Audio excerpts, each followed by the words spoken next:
Hi, I'm Amberly. Welcome back to Real Florida Magazine.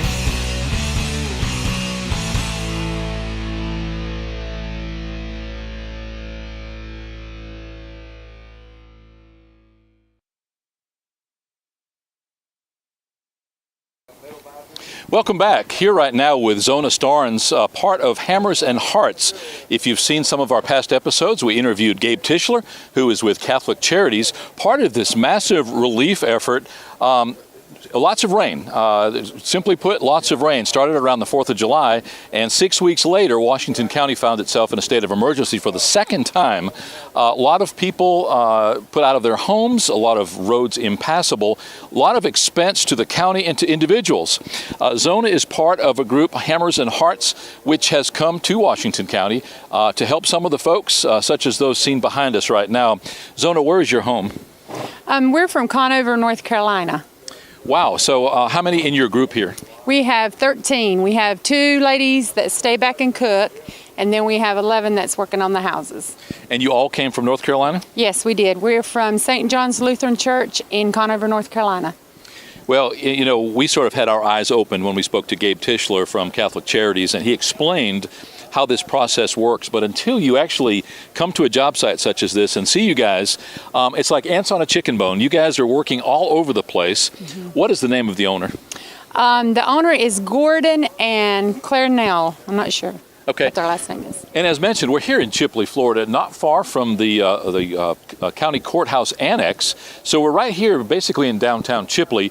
Many people don't realize that the damage, for lack of a better word, was not contained just around the areas that flooded, but rather some of them still here where we're high and dry, and these folks experienced some of that damage. What kind of help are you giving these people? What kind of construction is this house actually in need of right now, Zona? Well, when we got here on Tuesday or Wednesday, we worked on another house for 2 days. So we got our first day here was Friday. And we started, it was completely gutted with 2x4s only standing, and we started sheetrocking. So we've been putting up sheetrock, ceiling and the walls. We've been mudding and sanding. And we had 2 of our guys too. One of the guys used to do cabinets, he's retired. Tim Gabler, he did the cabinets, and he had an assistant, Josh. So the first house that you said that you worked on, was that the one that was off of Pioneer Road down at between Wausau and Vernon? Yes, we did a metal roof on that house, repaired part of the roof before we put the metal on, and did a whole ceiling, repaired the whole ceiling in one of the bedrooms, and half of the bathroom and half of the washroom. We were hoping to make it to that location and be able to speak to some of you. We had some bad communication between Gabe and myself and Forrest Smith, but we're glad that we tracked you down today. We're going to take a look at this house, and maybe Zona will explain the before and the after, because we don't have any of the before pictures, but we can certainly take a look at it. But before we do that, talk a little bit about the areas that you've visited here recently providing these services. Okay. We came down last spring, I believe it was in April, and we put on a metal roof. That roof took us like 3 days, and we put on a metal roof there.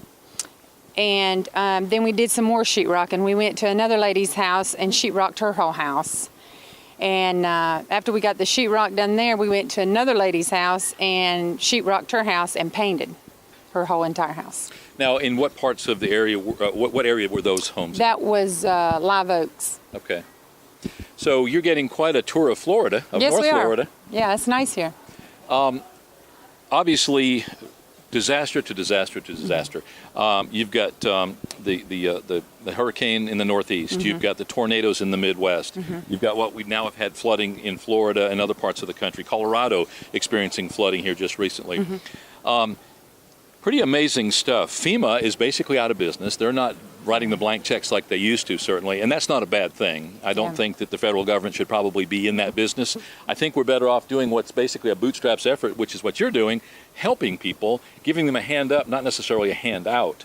You could write these people a check, but they would still be in the same boat. They'd have a little bit of money, but no way to fix it. Right. This is pretty compelling stuff. And it's a mission. It's a a ministry unto itself, obviously. Do you get an opportunity to speak to people along the way about Oh, yes. your faith Yes. as part of this effort? Oh, yes, we do, everywhere we go. And surprisingly, too, they speak to us about their faith. It's unfortunate, but usually when we have our roughest times is when we learn to pray. But nonetheless, do you feel that going forward, that after a job such as this, that you've done more impact to these people than just put a roof on their house?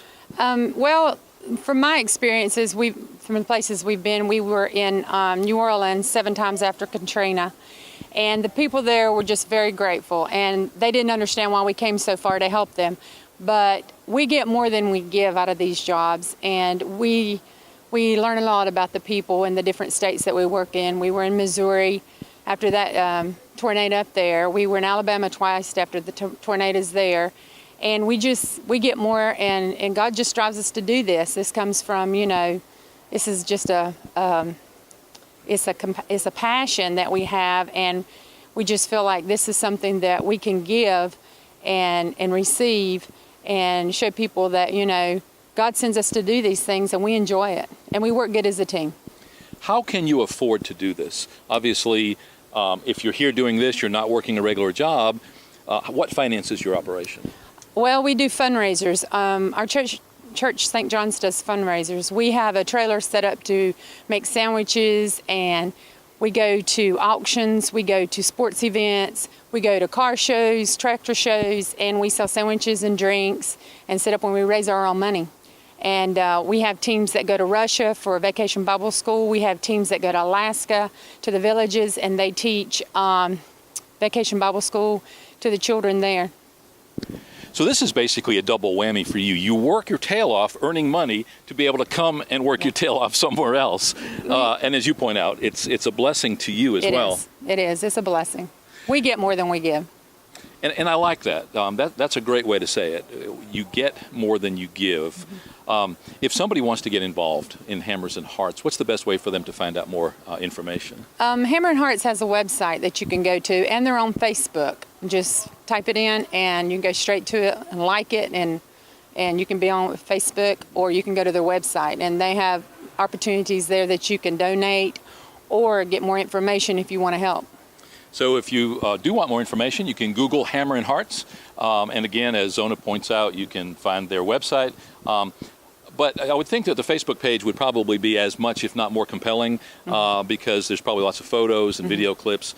We're actually going to contribute what we're doing here today with you to your group so that you can put that on Facebook if you would like to, and on your website. We will. And what is the financial status or the social standing of the people that own the home? What's your insight into their situation? The owners of the home, Gordon and Claire Nell, said that they've been working on this home since 2005. They have been doing it themselves, and with little help they've had from their friends and the community. But I know they're low on funds because Gordon told us yesterday to get all the sheetrock that we needed and the mud and the rest of the installation to do this home, he had to withdraw everything that was left in their account. So is he actually paying for the materials? Yes, and if anybody wants to donate, that would be great. Is there some kind of a local effort to help these particular people? Well, I know Hammer and Hearts have a little bit of funds, and then we posted on our Facebook website for St. John's Lutheran Church in Conover if anybody wanted to donate. So I know some of that money's come in. Now, were these people actually living in this home in that substandard condition? No, they've been renting a home and been working on this house on this side. Again, if you'd like to get involved, just Google Hammer and Hearts.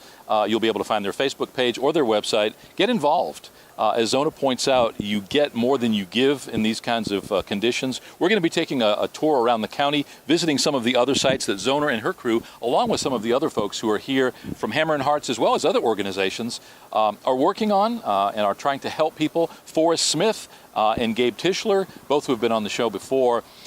Great people, the local contacts, and if you want to find out more, you can certainly contact them as well. We'll be right back.